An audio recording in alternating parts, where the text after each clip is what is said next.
Panahon ng Adbyento.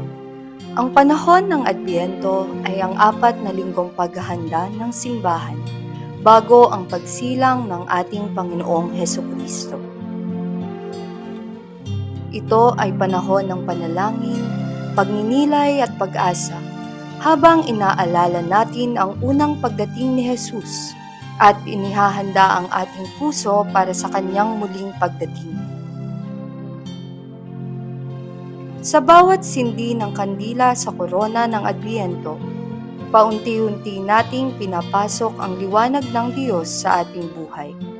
Liwanag na nagbibigay ng pag-asa, kapayapaan, kagalakan at pag-ibig. Hinihikayat tayo ng Adbyento na maging handa, magbalik loob at maging daluyan ng pag-ibig sa ating kapwa.